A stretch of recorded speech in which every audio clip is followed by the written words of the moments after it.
अगर आप रवि जी का देखेंगे, रवि शास्त्री जी का, उनका भी ग्रेड 4 के आसपास था। जिससे अगर आपने मोहम्मद सामी के अगर देखे होंगे जी तो ही वाज थोड़े से आपसे ज्यादा, उनको ग्रेड 4 हो गया था, उनको सामने से भी और पीछे से दोनों। हाँ, वो आप ही लोगों की कारस्तानी है, मुझे पता चला। लास्ट ईयर जुलाई में कराया था उन्होंने, थोड़ा ब्रेक ली थी उन्होंने। व्हेन द सनलाइट हिट्स, आप लोगों को मेरी जो दिख रही है बॉल्डनेस, उसके बारे में चर्चा होगी इन लोगों के साथ। क्यों? आप लोग ऑलरेडी ऑब्जर्व कर चुके हैं मेरे बॉल्डनेस को। मुझे पीछे से भी दिख रहा है थोड़ा सा। अच्छा, पीछे से तो दिख चुका है। बिना सनलाइट के भी दिखता है फ्रंट से।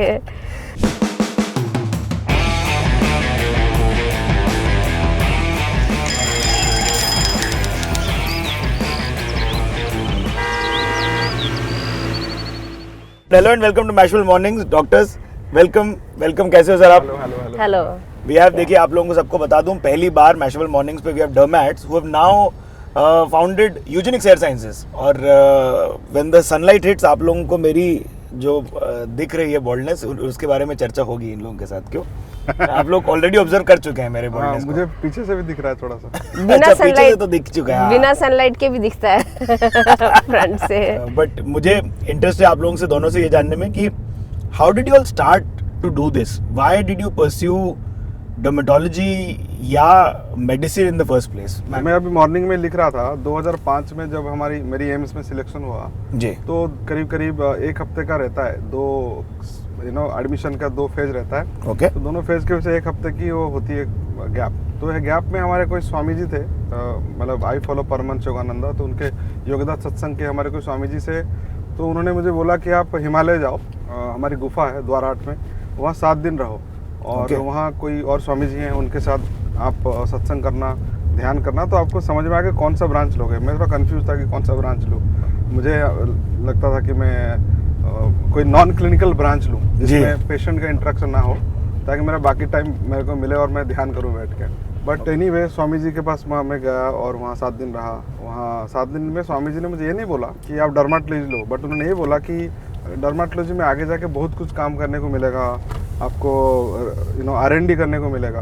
तो ऐसे बोल कर उन्होंने छोड़ दिया और मैं फिर दिल्ली आया 7 दिन के बाद हिमालय से, और मुझे डर्मेटोलॉजी मिल गई और मैं डर्मेटोलॉजी मैंने ज्वाइन कर ली। क्या बात? और मुझे लगा कि जैसे स्वामी जी ने, मतलब ऐसे एग्जैक्टली बोला नहीं था, लेकिन मुझे गाइडेंस तो पूरा दे के भेजा हुआ। हाँ जी। तो फिर 3 साल डर्मेटोलॉजी मैंने करी। डॉक्टर आरिका अपनी स्टोरी सुनाएंगी, तो आई मेट हर देयर। अरे वाह। हम दोनों का मुलाकात वहीं हुआ, और स्पिरिचुअल एस्पिरेशन और इंटेलेक्चुअल जो अलाइनमेंट था। अरे वाह। So that brought us together and we got married. And जब हमारी MD खत्म हो रही थी, then anyway, like we were not thinking of staying in a big place including Delhi. Okay. So we had an offer to get a job in Rishikesh. Correct. Dehradun Rishikesh के बीच में एक जगह जोली ग्रांड एयरपोर्ट। हाँ जी। वहाँ मेडिकल कॉलेज है, तो वहाँ समाव वहाँ जब हम गए तो कोई ले सकते थे डर्मेटोलॉजिस्ट को, दोनों को नहीं। ओह। तो फिर उसमें से फिर ऑब्वियसली डॉक्टर आरिका को ही ज्वाइन करना था, सी ज्वाइन। फिर अल्टीमेट सोचा कि ठीक है, खुद की शुरू कर देते हैं clinic. 2008 August 20 and this was a skin clinic, proper एक स्किन का क्लिनिक शुरू किया। बट एक 7-8 महीने के अंदर मुझे पर्सनली लगा कि मुझे समथिंग कुछ नई चैलेंजिंग करना चाहिए। हम दोनों एम्स से पढ़ाई करी थी जी। बहुत ही deep research oriented, academic oriented हमारी पढ़ाई थी। ओके। और ब्रेन जो भी भगवान ने दिया था, वो ट्रेनिंग जो एम्स की जो प्रोफेसर लोगों के साथ काम करके जो मिला था, तो वो थोड़ा हाई एंड चैलेंजिंग के लिए था बना हुआ था। स्किन के पेशेंट चैलेंजिंग होते हैं, बट समाउ रूटीन पेशेंट देख के मेरे को थोड़ा शुरू में तो था कि स्ट्रगल करके सर्वाइव करना है, बट फिर लगा कि थोड़ा काम ऐसा मिलना चाहिए जिसमें चैलेंजिंग हो ब्रेन के लिए। Fair enough. तो हमने फिर उस दौरान सलमान खान ने बाल लगा के आए थे, तो अरे हम यहीं सलमान खान के घर के सामने से गुजरते हुए ये बात कर रहे हैं, देखिए। हाँ एकदम। अभी हम जा रहे हैं बांसस्टैंड जी। तो उन्होंने हेयर ट्रांसप्लांट कराया था, तो वो वाली खबर ना पूरी फैली हुई थी हर जगह। Yes, you are right. मुझे तब लगा कि भाई ये हेयर ट्रांसप्लांट जो है ना, हमने करी नहीं कभी, उसकी ट्रेनिंग भी हमारी कोर्स में थी नहीं एम्स में दिल्ली में। तो फिर हमको लगा समथिंग वी शुड, ये चैलेंजिंग होगा मेरे लिए। करेक्ट। तो मैंने डॉक्टर आरिका को बताया। डॉक्टर आरिका ने शुरू से ही बताया था कि भाई बेस्ट क्वालिटी ऑफ ट्रेनिंग हमको लेना चाहिए। वो जॉब में तब भी थी, वो 2010 मतलब 99 के आसपास। तो हमने बॉम्बे में, हैदराबाद में, बैंगलोर में, जहाँ हमको अपॉर्चुनिटी था ट्रेनिंग का, वो हमने किया। डॉक्टर आरिका भी यूएस गई एक बार एक ट्रेनिंग के लिए, ह्यूस्टन गई। I think you went to Houston, I guess. Orlando. Orlando. तो हमने सारे इंफॉर्मेशन गैदर करे और 2010 मैं पहला ट्रांसप्लांट हमने किया है, ट्रांसप्लांट हमारी तो technically Eugenix hair sciences was born that day. Yes you can say so. या और अब आप 15,000 सर्जरीज करके बैठे हैं। यस फिर वहाँ से फिर जब हमारे रिजल्ट अच्छे होने लगे, ऑल ओवर वर्ल्ड से लोग आने लगे, फिर हम दिल्ली आए, 2013 एंड में आए, फिर 14 में दिल्ली में हमारा सेंटर बना, फिर 17 एंड में हम बॉम्बे में आए, फिर 18 में हमने फिर 2023 एंड में फिर हमने हैदराबाद में खोला। तो ऐसे करके अभी हमारे पास करीब करीब टेक्निकल नॉन टेक्निकल स्टाफ मिलके 250 स्टाफ हैं एंड क्लोज टू 10 डॉक्टर्स हैं। और हमने एक बुक लिखी, फिर हमने एक नई टेक्निक दुनिया को दी, डायरेक्ट हेयर ट्रांसप्लांट टेक्निक। वो डॉक्टर आरिका और हमारे ब्रेन का एक उपज था कि क्योंकि सर उस पे आते हैं, मैम से भी पूछ लेते हैं उनकी जर्नी का, क्योंकि मैं उत्सुक हूँ ये जानने के लिए कि मैम आप क्यों आई, how did you choose dermatology? हाँ जी, तो बेसिकली क्या था कि एमबीबीएस के दौरान मुझे क्लिनिकल ब्रांच लेना था कि भाई डॉक्टर बने तो पेशेंट तो देखेंगे ही, ठीक है। तो डर्मेटोलॉजी वो सो फैसिनेटिंग बिकॉज उसमें क्या है, आपको कोई अल्ट्रासाउंड की जरूरत नहीं है, एक्सरे की जरूरत नहीं है, एमआरआई की जरूरत नहीं है, skin problem is right in front of your eyes. तो 90% केसेस में हम जो डायग्नोसिस है कि पहले पता करना होता है कि मरीज को बीमारी क्या है, वो हमको देख के ही समझ आ जाती थी। बहुत कम केसेस में हमको आगे जांच टेस्ट या कुछ इन्वेस्टिगेशन की जरूरत पड़ती थी। तो इस वजह से मुझे स्किन काफ़ी पसंद था। और दूसरा एक रीज़न था स्किन लेने का कि मुझे लग रहा था कि आगे जाके मैं थोड़ा सा पर्सनल लाइफ में भी टाइम दे पाऊंगी, पर्सनल लाइफ में अगर फैमिली को फ्यूचर में टाइम दे पाऊंगी, बिकॉज एक डॉक्टर की जो लाइफ होती है उसमें इमरजेंसी को अटेंड करने का काफ़ी प्रेशर रहता है, तो they can't have a proper night sleep even. तो वो भी एक थोड़ा रीज़न था। बट जिस दिन मैंने अपने फर्स्ट डे डिपार्टमेंट में एंटर किया तो हमारे जो हेड ऑफ डिपार्टमेंट है उन्होंने बोला, and I am really thankful for his words, कि dermatology is going to be equally taxing. लोग डर्मेटोलॉजी में ये सोच के आते हैं कि यहाँ पे काम कम होगा, बट ऐसा नहीं है, काम बाकी जगह से ज्यादा मिलेगा आपको। जी। उन्होंने ऐसा बोल के मुझे सेंसिटाइज कर दिया था और मुझे एक हार्ड वर्क के लिए प्रिपेयर कर दिया था। और उन वर्ड्स ने मुझे हेल्प किया अगले 3 साल में अच्छे से पढ़ाई करने का। और दोनों चीज़ें साथ साथ चलती हैं। मेडिकल साइंस में की बहुत अच्छी चीज़ है, आप पेशेंट भी देखते हैं, आप पढ़ते भी हैं, पेशेंट भी देखते हैं, पढ़ते भी हैं। It's a constant evolution. हाँ, कांस्टेंट एवोल्यूशन और experience matters, not just the degree कि आपने किताब में क्या पढ़ा है, आपने प्रैक्टिकली क्या एक्सपीरियंस किया वो जानने का मौका मिलता है। तो हमारे पास डर्मेटो सर्जरी को रिलेटेड एक डेडिकेटेड डे होता था। मुझे बताया गया है कि you all have pioneered it but also are one of the originators of the technique. Yes. तो ये जस्ट आउट ऑफ क्यूरियोसिटी, एक तो सबसे पहले आप लोग अगर सब्सक्राइब नहीं किया तो कर लेना, एंड जितने डॉक्टर्स हमें देख रहे हैं please let us know in the comments, we'd love to know what fields you all are in. और अगर आप डर्मैट्स या हेयर स्पेशलिस्ट या हेयर साइंसेस के स्पेशलिस्ट हैं तो भी हमें कमेंट्स में बताना। बट सर आप डीएचटी के बारे में प्लीज विवरण। यस, सो हमने जब हेयर ट्रांसप्लांट शुरू किया 2010 में, तो वो कट वाला टेक्निक बोलते थे, FUT, फॉलिकुलर यूनिट ट्रांसप्लांट। सो वो पीछे से जो निकाल के स्ट्रिप निकालते हैं, आगे लगाते थे, लगा देते हैं। हाँ ना, हाँ। तो वो दुनिया भर में लोग यही करते थे, हमने भी उसी से शुरू किया। ओके 2011 में हमने वो इंडिविजुअल फॉलिकुलर यूनिट निकालना शुरू किया, उसको फॉलिकुलर यूनिट एक्सट्रैक्शन, अभी एक्सीजन बोलते हैं, FUE। ठीक है जी। तो वो हमने शुरू किया।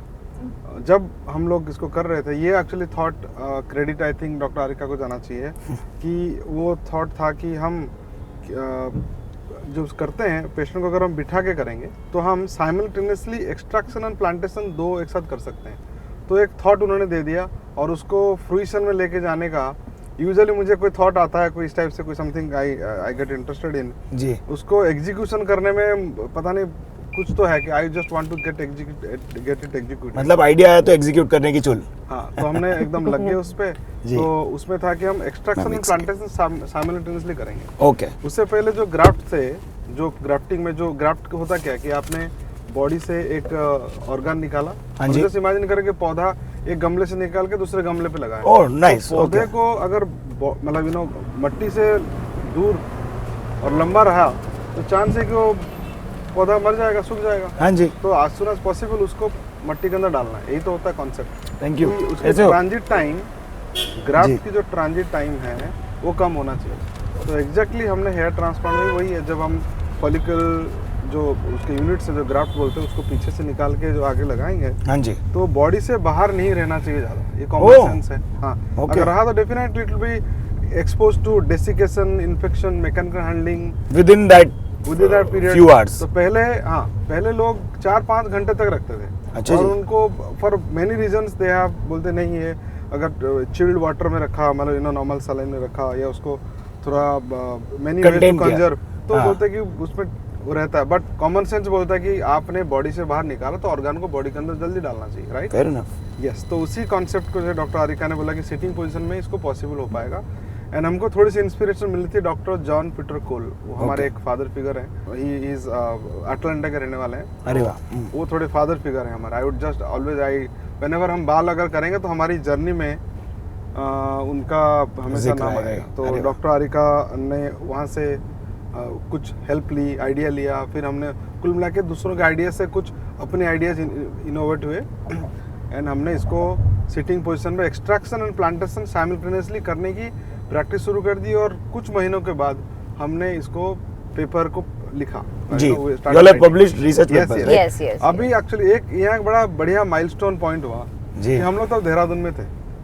देहरादून में थे, एम्स से पढ़ के गए थे, तो पेपर पब्लिकेशन का बड़ा वो था। डॉक्टर आरिका ने हाँ। अपने एमडी कैरियर में 12 पेपर पब्लिश किए थे 3 साल के अंदर अंदर। उफ। और most of the her papers are published without any editing also, कि आपने जर्नल को भेजा और जर्नल वाला As it is. भेजते हैं कि भाई आप थोड़ा एडिट कर लो, जी, लैंग्वेज जी, जी, व्हाटएवर। जी। तो इनके मोस्ट ऑफ द पेपर ऐसे डायरेक्टली पब्लिश होते थे। अरे तो वाह उनको उसकी पब्लिकेशन की इनको तो थी, तो हमने वो पेपर लिखा। लिख के डॉक्टर आरिका की स्टेटमेंट थी कि भाई let us be known in the world आज साइंटिस्ट्स फेयर इनफ एंड आज इनोवेटर्स। आप लोगों ने ओपन सोर्स बना दिया एक तरीके ओपन से सोर्स बन गया। हमने उसको 2012 में भेजा और 13 में पब्लिश हो जी। गया डायरेक्ट हेयर ट्रांसप्लांट, जिसमें जो ग्राफ्ट पहले बॉडी के बाहर 4-5 घंटा रहता था and people could not imagine कि भाई ये कुछ मिनट में कुछ सेकंड में कैसे जा सकता है। Correct. तो उसको हमने पब्लिश किया। काफ़ी वो आए, काफ़ी इसको व्हाट इज सेड विरोधाभास हुआ। लोगों को लगा पॉसिबल नहीं है, अगर कर भी लिया जल्दी जल्दी ट्रांसप्लांट तो क्या फ़ायदा होगा। हमारा वैसे भी बाल उगते हैं। तो ऐसे बड़े सारे चीज़ें थी, इंटेलेक्चुअल Conflicts होते ही हैं वो। कॉन्फ्लिक्ट्स थे कम्युनिटी में दो कॉन्फ्लिक्ट्स थे, दो थॉट प्रोसेस की। पहली बात तो ऐसा करने की जरूरत नहीं है ओके कि आप जल्दी लगा रहे हो, ठीक है। फेयर इनफ दूसरा था उनका कि ये पॉसिबल ही नहीं है साथ साथ लगाना हाँ। और साथ साथ निकालना।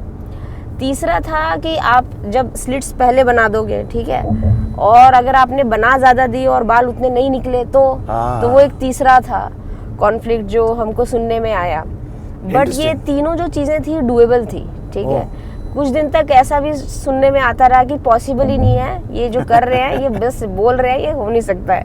और आप लोग कर रहे थे? हाँ जी। तो फिर उसके बाद फिर हमने साइंटिफिक वर्कशॉप्स में जाना शुरू किया। Okay. हमने थोड़ा 1-2 डेमोन्स्ट्रेशंस में भी पार्टिसिपेट किया। तो अब तो काफी लोग साथ साथ एक्सट्रैक्शन इम्प्लांटेशन साथ साथ करते वो वाले हैं। जो कॉन्सेप्ट है जो हमने पब्लिश किया, तो definitely we wanted that to popularize, ताकि ऑल ओवर वर्ल्ड सबको फायदा हो। Oh wow and those people who are kind of they were not agreeing to our concept in 2013-12 that, वो सब अभी इंडिविजुअली 1-to-1 भी बोलते हैं, फोरम में भी, कॉन्फ्रेंस भी बोलते हैं। क्या बात है। This doctor Pradeep, doctor Arika has kind of invented and given this to the whole world, and we are so proud that हमारे भारत से ये टेक्निक निकला। Thank you so much. That is actually accolades to both of you.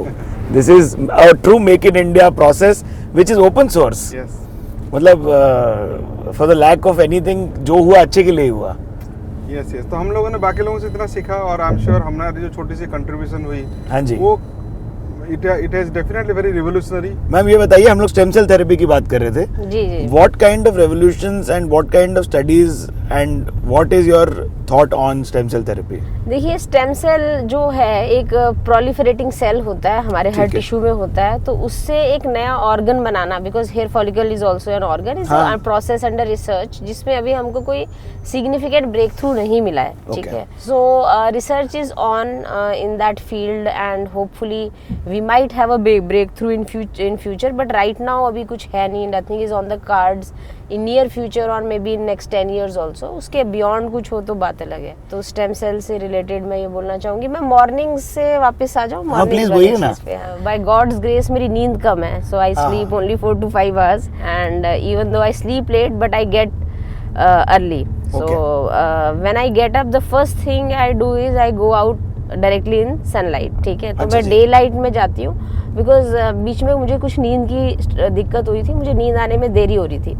Then I thought कैसे नींद को fix करूँ and without medicine and all. तो उसमें क्या है कि रात को सोने से 2-3 घंटा पहले आप पानी कम पिए, दिन में खूब अपने आप को हाइड्रेटेड रखें, और सुबह उठते ही आप एक बार सीधा सनलाइट में जाएं। सोने का टाइम एक फिक्स टाइम पे आप बेड पे जाएं, लाइट्स वगैरह पूरा अच्छे से बंद कर दें, तो you know that yes you have done, yes circadian rhythm वापस आ जाता है। And let's be practical, morning routines will get missed and it is your constant struggle with your own laziness that you don't miss it. And we excuse ourselves that we are traveling. All of us are traveling these days. Yes. So we excuse ourselves from morning routines because of the traveling part. So that is something I just wanted to add. No, thank you so much. Because for sharing. जी. Any tips or tricks on how to take care of your hair better that you all would like to give us? Yes. So for taking good care of your hair, first of all, I feel कि जैसे good diet has a good role, not exposing your hair to hot water, hot air, not too much chemicals, using mild shampoos for daily cleansing the hair and not allowing dandruff to build up. All those things are I would say important things to maintain good hair, और but not opting for a tight hairstyles, ठीक है। और जब आपको hair fall बहुत ज़्यादा महसूस हो रहा है, consulting your doctor and fixing your diet, opting the lifestyle measures, ठीक है। बिकॉज क्या होता है कि नींद की कमी कंटिन्यूसली एक स्ट्रेस बिल्डअप कर देती है बॉडी में, and stress can be a cause of hair loss. So we have to rectify things from within, and आपने ब्रायन जॉनसन का नाम सुना होगा, है ना। He is working so hard in reversing his aging, doing all possible things in a scientific manner and measuring all those things. So I was following him also, and he's doing so many things, but what is contributing more to his hair is the whole gamut of things that he's doing. He's taking so many supplements, he's taking the same right diet on every day, he's doing the exercising, getting up, fixing the sleep, so each and everything he's fixing. So 100%. He has fixed the lifestyle in a wholesome manner, and that has reversed his graying of hair also and reversed his hair fall also. Interesting. But हम लोग इतनी discipline और dedication नहीं कर पाएंगे, but हाँ हमको कोशिश करनी चाहिए धीरे धीरे। आई वुड से उतना ऑब्सेशन भी ना बिल्ड करें कि सब कुछ छोड़ छाड़ के वही कर रहे हैं, सही बात, बट वो हमारे एक health is like should be on the top priority list. तो ये बताइए, क्या जनरली आप देखती हैं मैम, डर क्या होता है और क्या भय लेके आते हैं हमारे आपके कस्टमर, देसी या विदेशी दोनों? देखिए, मैं ये बोलूँगी कि डर और भय तो काफ़ी हद तक कम हो गया अभी आज की डेट में। मोस्ट कॉमनली सबको यही डर लगता है कि दर्द बहुत होगा, ठीक है। तो अब हम क्योंकि लोकल एनेस्थीसिया में करते हैं, बहुत पतली नीडल्स यूज़ करते हैं, तो इसलिए दर्द का कंपोनेंट काफ़ी कम हो चुका है, तो दर्द इज़ नॉट द प्रॉब्लम। लोग एक बहुत मिसकंसेप्शन कैरी करते हैं कि जब उनको हेयर फॉल शुरू होता है तो वो सोचते हैं हम आगे सर्जरी करा लें। तो ये एक बहुत बड़ा मिसकंसेप्शन है कि ट्रांसप्लांट आपका हेयर फॉल नहीं रोकता। ट्रांसप्लांट आपके बॉल्ड एरिया में वापस से बाल दे देगा जहाँ पे रीग्रो नहीं हो सकते दवाइयों से। तो ये मिसकंसेप्शन काफ़ी ज़्यादा कॉमन है। जैसे लेडीज होते हैं, उनके बहुत अच्छे बाल होते हैं, but they are having lot of hair fall, वो सोचते हैं कि हम ट्रांसप्लांट करा के इसको फिक्स कर लेते हैं। तो it's not a permanent solution, and also it's not a solution for hair loss per se. तो ये एक बहुत इंपॉर्टेंट चीज़ है। फिर काफ़ी यंग बच्चे, 20-21 साल के लड़के, जब उनको लगता है कि नहीं हमको, हमारा जैसे टीनेज से आप एडल्टहुड में गए तो हेयर लाइन मेच्योर होती है, थोड़ा सा यहाँ पे एंगल डेवलप होता है, तो वो लोग सोचते हैं कि ये बॉल्डनेस क्रिएट हो रही है। तो वो भी एक बहुत कॉमन जो एम सा बन रहा होता है। हाँ, एम बन रहा होता है। हाँ जी। तो टीनेज से जब आप एडल्टहुड में ट्रैवल करते हैं तो आपका हेयर लाइन ऐसे चेंज होता है, that is called hairline maturation, which is not baldness, but लोग उसको भी फील कराने के लिए आ जाते हैं। सो इसीलिए very important it is for people to understand कि transplant is not a 100% successful surgery which will give you permanent results.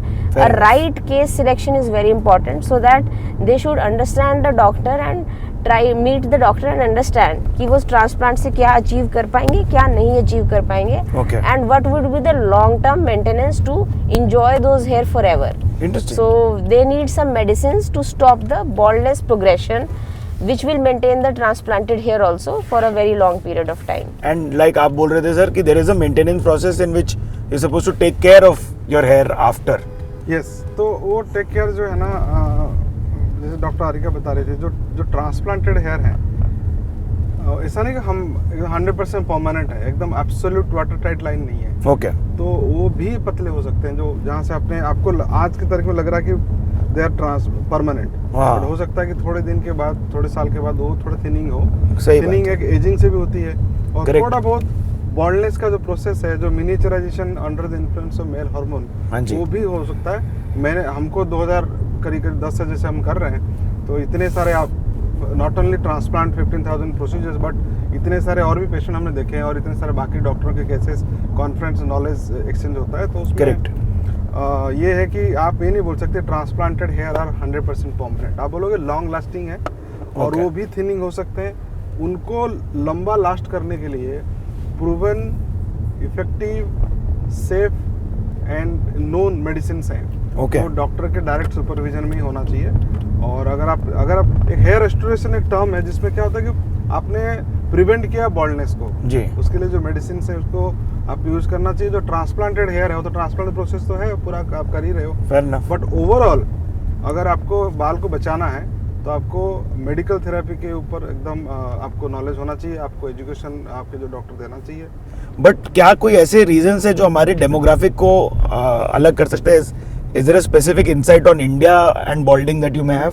मैंने जो एक बच्चा देखा था, 14 साल का बच्चा देखा दुबई में, Indian origin, Okay. And he was bald up to grade 6, मतलब काफी हद तक, एंड कैप पहन के बच्चा था, and so that was very sad to see that.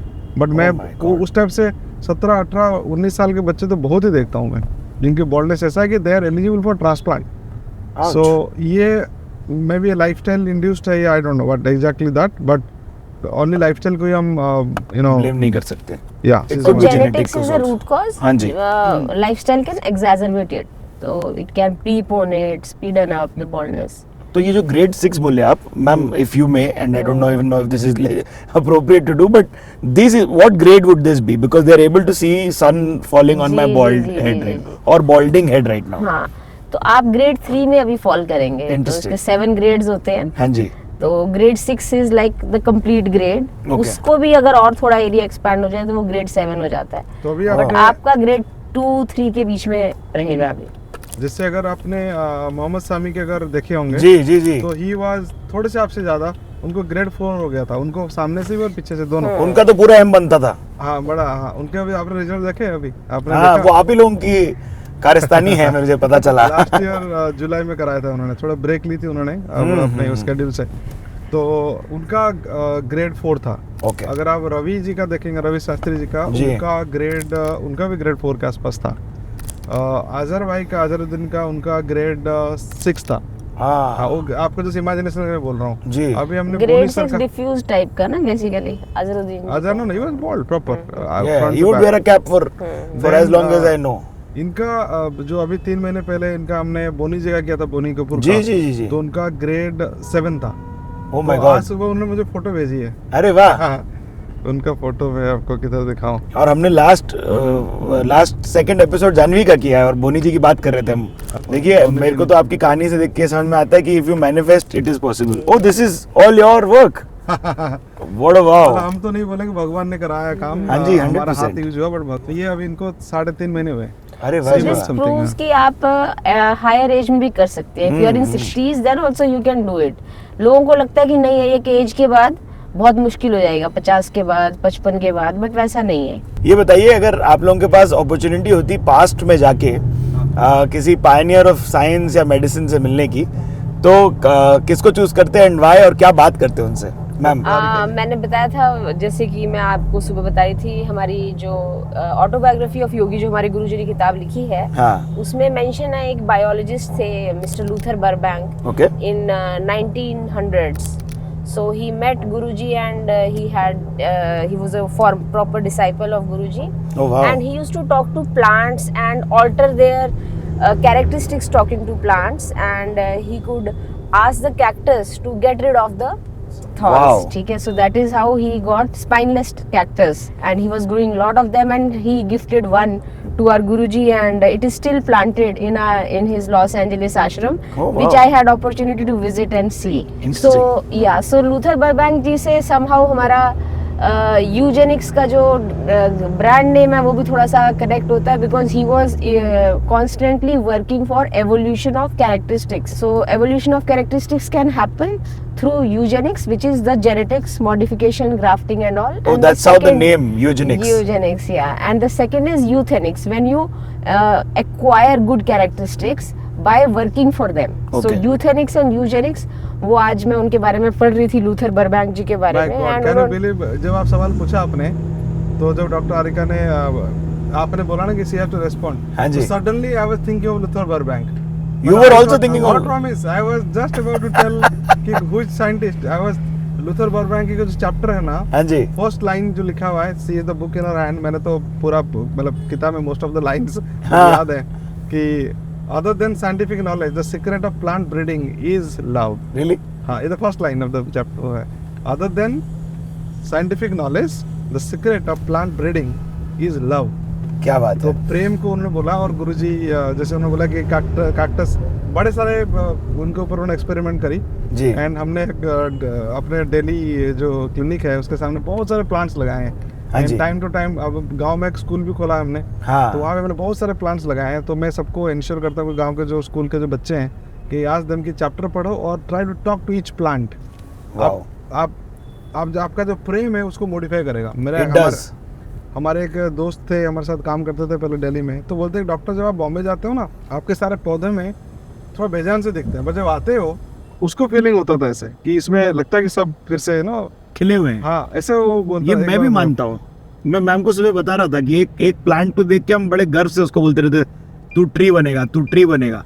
और वो सबसे लंबा और ऊंचा बना हुआ है हमारे घर में अभी. और वो डाइनिंग टेबल के पास है, तो हम उसे हर दिन सुबह कुछ बोलते हैं. तो मुझे इट इज ईरी कि आज ये बात हो रही है. It is You can talk to Yes. them and you can communicate and you'll get the response. That's true. जैसे हम गंगा जी में जाएंगे ना, मतलब बहुत कम लोग कनेक्ट कर पाते हैं, बट चूंकि ये मेरे लिए प्रैक्टिकल है और होता ही है, तो मेरे लिए बड़ा सहज है.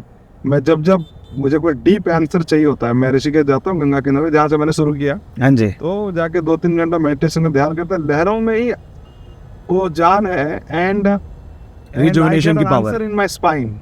Interesting. I talk to her, ask her a question, and जब मेरा गहरा ध्यान हो, जितना मैं गहरा जाता हूँ, जितने मेरी वो होता है ना फॉरवर्ड बोलते हैं, जितना मेरी हाँ जी. एक डेप्थ से जाती है ध्यान में, हाँ. अगर वो सही डेप्थ में hit that point, yeah. Then I get the answer from her.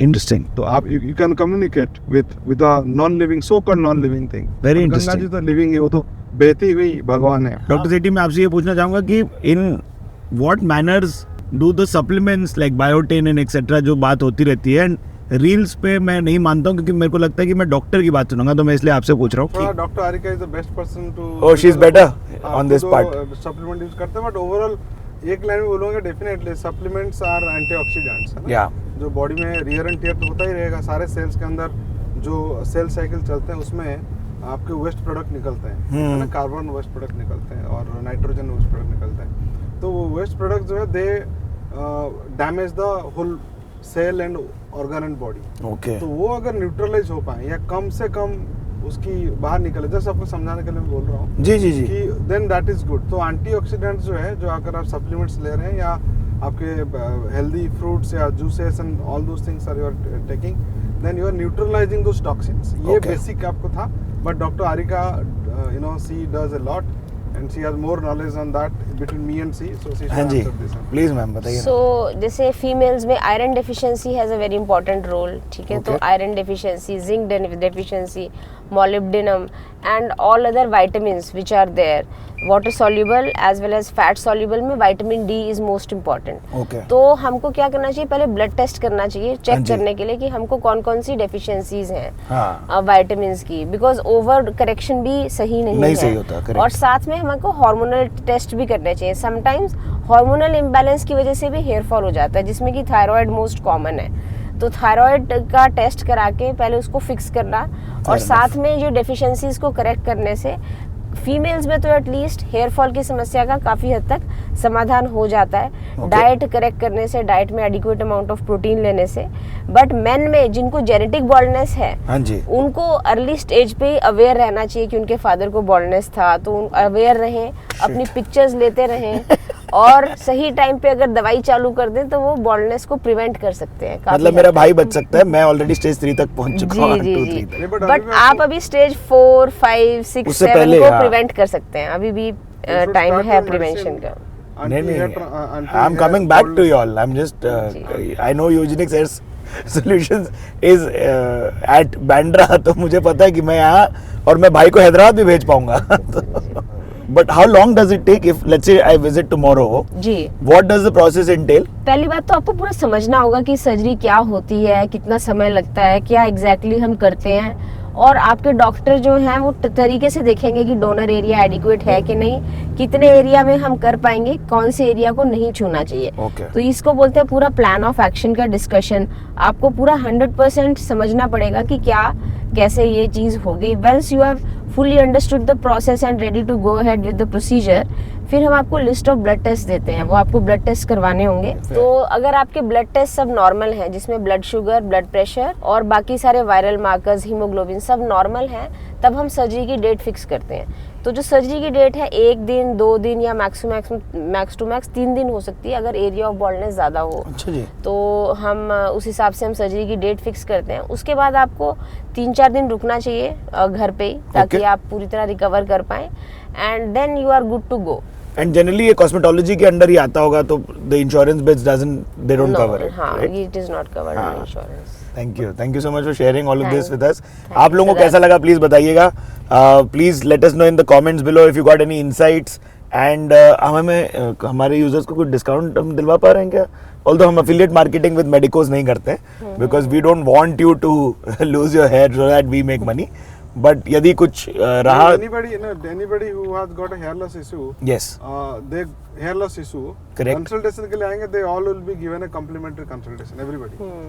Thank you so much. See, some benefits that you get while watching Mashable Mornings. Do not forget to subscribe. This is me, Siddharth Alman, signing off. But एक 2 line सुना के दिखा रहे थे आप, please हो जाए। कौन कहता तू है काली है माँ जगदम्बे, लाखों रवि चंद्र तेरे काया से चमकते, कौन कहता तू है काली हे माँ Jagdambe, who tells me thou art dark, O my mother divine, thousands of suns and moons from thy body do shine, who tells me thou art dark, O my mother divine। ये गुरु जी की एक कंपोजिशन है, परमहंस योगानंद ने लिखा है कि कौन कहता है कि तू डार्क है, काली है। ऐसा नहीं है, कि तेरे शरीर से thousands of suns and moons, लाखों रवि और चंद्र तेरे शरीर से, तेरे काया से चमक लेके वो खुद चमक रहे हैं, तो तू कैसे काली हो सकती है? तू फुल ऑफ हाँ, तो लाइट। समझ तो आ रहा है, उसमें कोई बहुत दिक्कत नहीं सुंदर। है। नहीं, जिन लोगों को यदि जी। ना हो, सबके लिए, आवाम के लिए। जी। But thank you so much for sharing जी। दैट। एंड प्रारंभ आपने किया मैशेबल मॉर्निंग्स पे पहला, अब हम और किसी बिजनेस लीडर्स के साथ और डॉक्टर्स के साथ कर पाएंगे। But thank you so much sir, thank you ma'am. Thank you.